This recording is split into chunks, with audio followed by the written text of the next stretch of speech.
And now we come to Nausicaa. In Book 6 of the Odyssey, the Princess Nausicaa and her maids come to the river, Athena having prompted Nausicaa to go to the river on this day. They play a ball game, and Nausicaa accidentally throws the ball into a stream. The girls' cries waken Odysseus, who lost all his clothes in the shipwreck. He emerges from the bushes, protecting his modesty with an olive branch. In Ulysses, Nausicaa becomes Gertie MacDowell. On Sandymount Strand, Gertie MacDowell and Leopold Bloom have a wordless, distant encounter, and Bloom reflects on the day's events. Bloom is seated by the rocks, and Gertie constructs a romantic fantasy around him. She sways her foot, removes her hat, her passions aroused by Bloom's attention. And to read Gertie MacDowell, we have Saige Smith.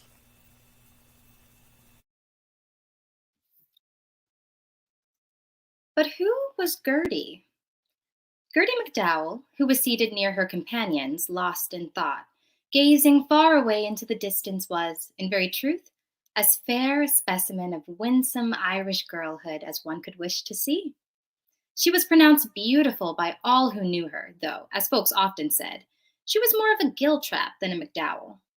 Her figure was slight and graceful, inclining even to fragility, but those iron jelloids she had been taking of late had done her a world of good, much better than the widow Welch's female pills. She was much better of those discharges she used to get, and that tired feeling. The waxen pallor of her face was almost spiritual in its ivory-like purity, though her rosebud mouth was a genuine Cupid's bow, Greekly perfect. Her hands were of finely veined alabaster, with tapering fingers as white as lemon juice and queen of ointments could make them, though it was not true that she used to wear kid gloves in bed or take a milk foot bath either. Bertha Supple told that once to Edie Boardman, a deliberate lie, when she was black out at daggers drawn with Gertie. The girl chums had, of course, their little tiffs from time to time, like the rest of mortals. And she told her not to let on, whatever she did, that it was her that told her, or she'd never speak to her again. No. Honor where honor is due. There was an innate refinement, a languid, queenly hauteur about Gertie, which was unmistakably evidenced in her delicate hands and high-arched instep.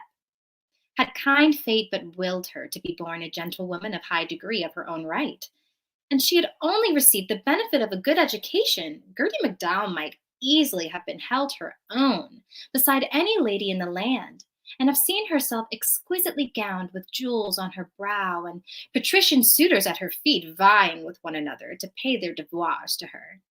Mayhap it was this, the love that might have been, that lent to her softly featured face a while's look, tense with suppressed meaning, that imparted a strange, yearning tendency to the beautiful eyes, a charm few could resist. Why have women such eyes of witchery? Gertie's were of the bluest Irish blue, set off by lustrous lashes and dark, expensive brows.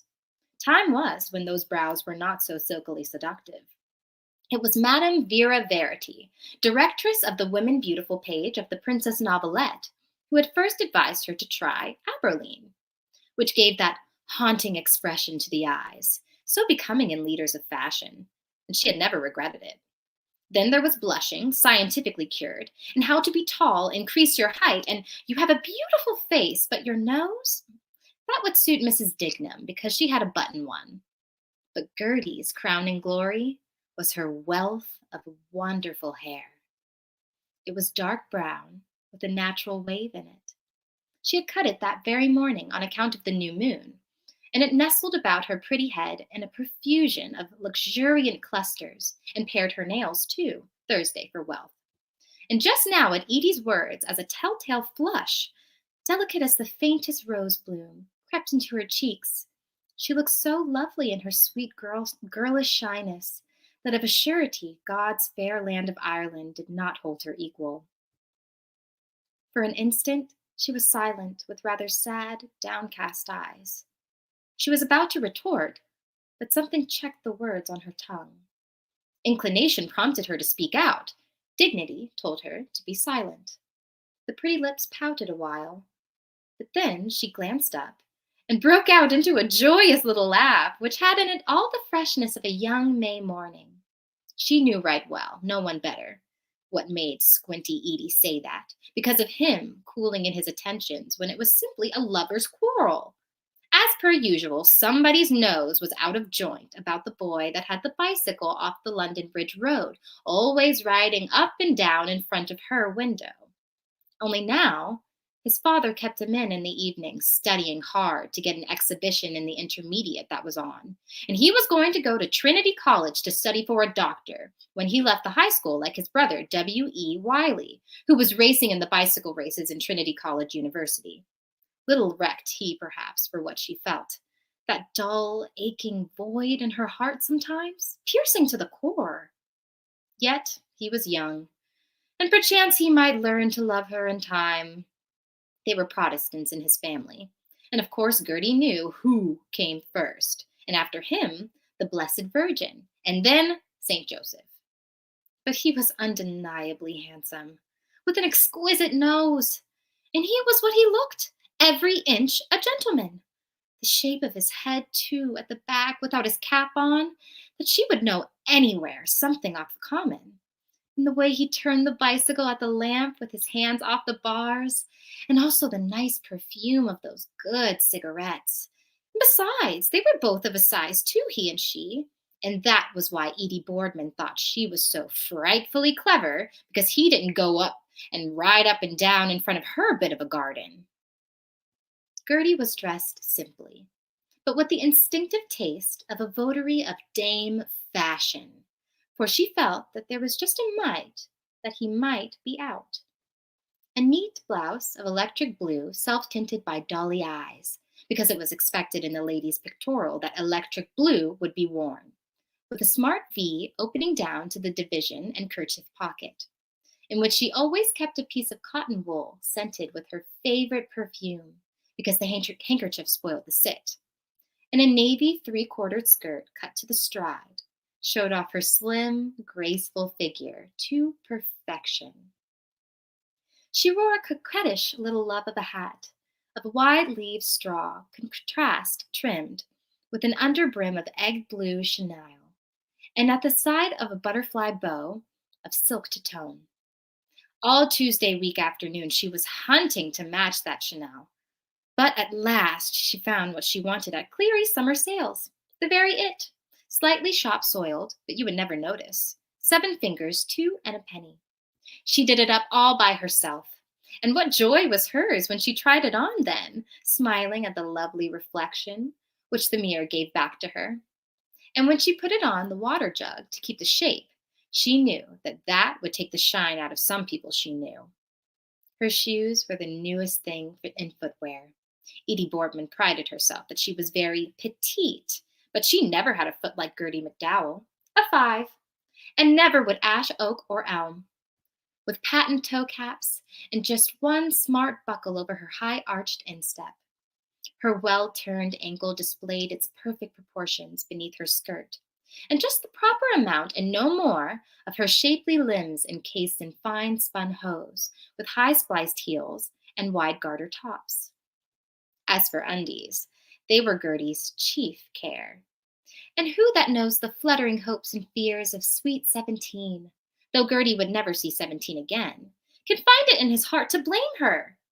She had 4 dinky sets, an awfully pretty stitchery, 3 garments and nighties extra, and each set slotted with different colored ribbons, rose pink, pale blue, mauve, and pea green.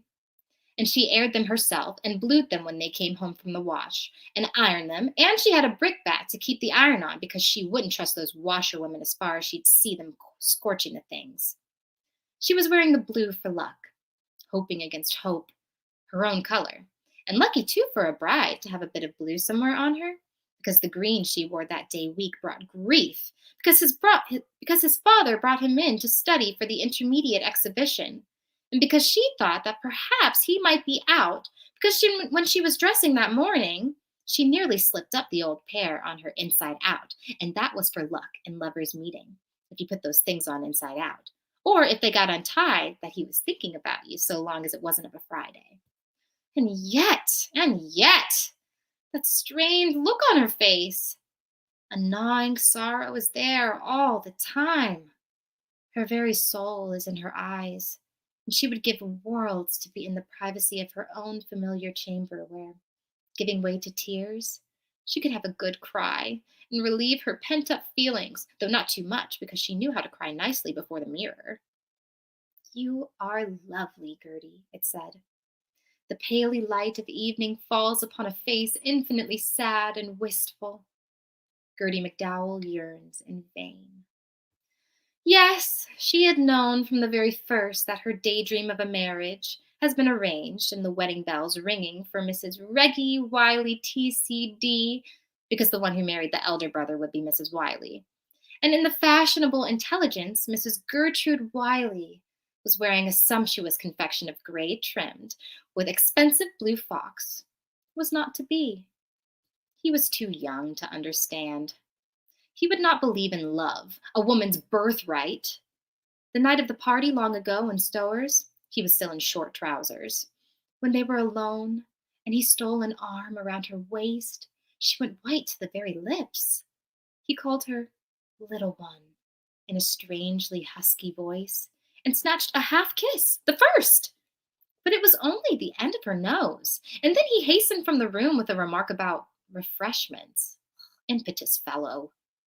Strength of character had never been Reggie Wiley's strong point, and he who would woo and win Gertie McDowell must be a man among men. But waiting, always waiting to be asked. And it was leap year, too, would soon be over. No Prince Charming is her beau ideal to lay a rare and wondrous love at her feet, but rather a manly man with a strong, quiet face who had not found his ideal, perhaps his hair slightly flecked with gray, and who would understand, take her in his sheltering arms, strain her to him in all the strength of his deep, passionate nature, and comfort her with a long, long kiss. It would be like heaven. For such a one she yearns this balmy summer eve. With all the heart of her, she longs to be his only, his affianced bride for riches, for poor, in sickness and health, till death do us two part, from this to this day forward. And while Edie Boardman was with little Tommy behind the push car, she was just thinking, would the day ever come when she could call herself his little wife-to-be? Then they could talk about her till they went blue in the face, Bertha Supple too, and Edie, little spitfire, because she would be 22 in November. She would care for him with creature comforts, too, for Gertie was womanly wise and knew that a mere man liked that feeling of hominess. Her griddle cakes done to a golden brown hue, and Queen Anne's pudding of delightful creaminess had won golden opinions from all, because she had a lucky hand also for lighting a fire. Dredge in the fine self-raising flour and always stir in the same direction. Then cream the milk and sugar and whisk well the white of the eggs, though she didn't like the eating part when there were any people that made her shy. And often she wondered why you couldn't eat something poetical like violets or roses. And they would have a beautifully appointed drawing room with pictures and engravings and the photograph of Grandpapa Giltrap's lovely dog, Gary Owen, that almost talked. It was so human. And chintz covers for the chairs, and that silver toast rack in Cleary's summer jumble sales like they have in rich houses. He would be tall, with broad shoulders. She had always admired tall men for a husband. With glistening white teeth under his carefully trimmed, sweeping mustache, and they would go on the continent for their honeymoon. 3 wonderful weeks. And then, when they settled down in a nice, snug, and cozy little homely house, every morning they would both have brekkie, simple but perfectly served, for their own 2 selves. And before he went out to business, he would give his dear little wifey a good hearty hug and gaze for a moment deep down into her eyes. Edie Boardman asked Tommy Caffrey, was he done? And she said yes. So then she buttoned up his little knickerbockers for him and told him to run off and play with Jackie and to be good now and not to fight. But Tommy said he wanted the ball, And Edie told him no, that baby was playing with the ball, and if he took it, there'd be wigs on the green.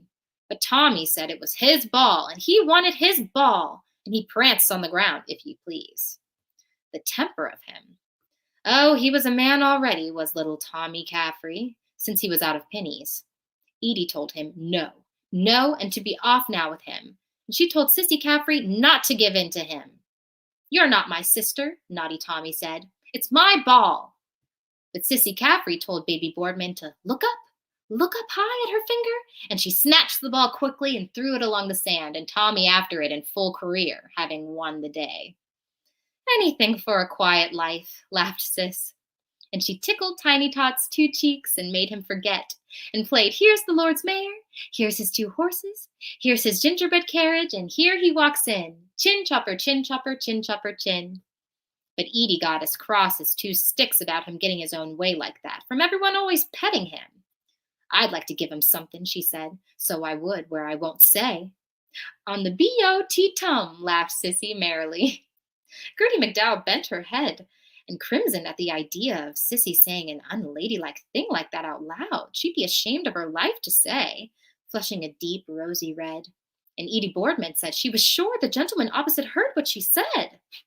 But not a pin cared Sis. Let him, she said, with a pert toss of her head and a piquant tilt of her nose. Give it to him, too, on the same place as quick as I'd look at him. Thank you.